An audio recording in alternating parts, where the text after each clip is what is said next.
আসসালামু আলাইকুম রহমতুল্লাহ। এটা হচ্ছে বাংলাদেশের নারায়ণগঞ্জ জেলার ২৫০০ থানার মাতাইন গ্রামে আলহামদুলিল্লাহ এই ফ্যাক্টরিটা। আপনারা গামছা তো সবাই কম বেশি ব্যবহার করেন, তাই না? আলহামদুলিল্লাহ এটা মেশিনের মাধ্যমে গামছা উৎপন্ন হচ্ছে। আমাদের এতটা অঞ্চলে আরো ফ্যাক্টরি আছে। এটা আমাদের বাড়ির নিকটে।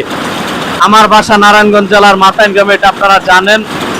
আমার বাড়ির পাশে এই ফ্যাক্টরিটা, এজন্য আজকে হাঁটতে হাঁটতে ঘুরতে দেখতে আসলাম। তো ভাবলাম একটু ভিডিও করি।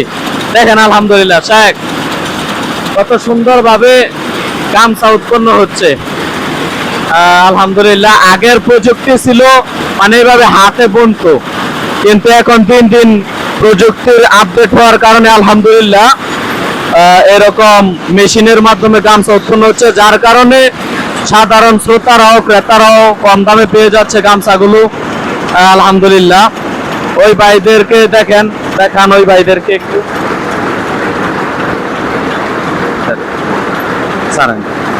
আলহামদুলিল্লাহ আমরা গামছা এখানে দেখলাম কিভাবে উৎপন্ন হচ্ছে। এটা হচ্ছে পিছনের সাইড, সুতা এই দিক থেকে সুতা চলে যায়।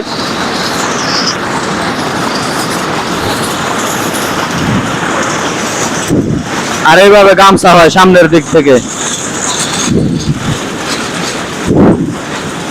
সালাম আলাইকুম। আলহামদুলিল্লাহ আমরা সপ্তাহে কিরকম টাকা কামান? কারেন্ট থাকলে ৭,০০০ টাকা কাম হয়। টাকা তো যাক আলহামদুলিল্লাহ, আল্লাহ বরকত দেখ, আমিন। এই যে আমাদের এদিকে ভাই আছে।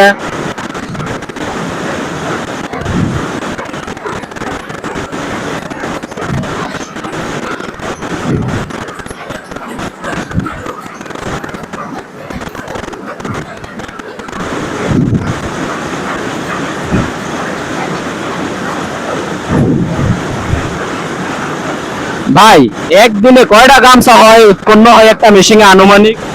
একটা মেশিনে আপনার গামছা হইব একদিনে। আচ্ছা হিসাব করতেছে ভাই, মেশিনে একদিনে কয়টা গামছা হয় এটা হিসাব করতেছে আমাদের ভাই। দেখা যাক আনুমানিক একটা হিসাব।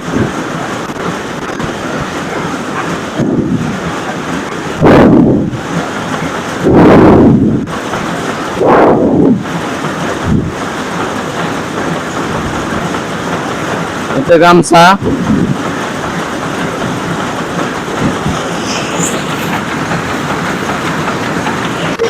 এক মেশিনে আপনার এই ৬৭ থান কাপড় নামে, এক মেশিনে ৬৭ থান। ৬৭ যদি আপনার চারটা ভরুন দেই তাহলে হচ্ছে আপনার ৬৭ ভাগ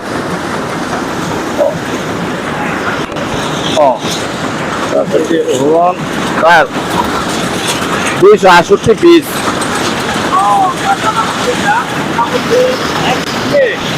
২৬৮ পিসের মতো গামছা উৎপন্ন হয় আলহামদুলিল্লাহ একটা মেশিনে। এবার ভাবেন একদিনে ২৬৮ পিস গামছা উৎপন্ন হয়। আর আসলে এটা মানুষের পক্ষে কোনোদিন সম্ভব না, এটা মেশিনের পক্ষেই সম্ভব। শেখ আমরা যেটা জানতে পাইলাম একদিনে ২৬৮ পিসের মতো গামছা একটা মেশিনে উৎপন্ন হয়। একটা মানুষের পক্ষে কোনোদিন সম্ভব হবে? সম্ভব না। আলহামদুলিল্লাহ অবশ্যই অবশ্যই, এটা তো অবশ্যই আরো বেশি আর কি। মেশিন হওয়ার কারণে এই সার্ভিসটা বেশি পাওয়া যাচ্ছে। আমরা কিন্তু কমও গামছা পেয়ে যাচ্ছি কম দামে। ঠিক ঠিক ঠিক। আজকে এ পর্যন্তই, আপনারা সাথে থাকুন।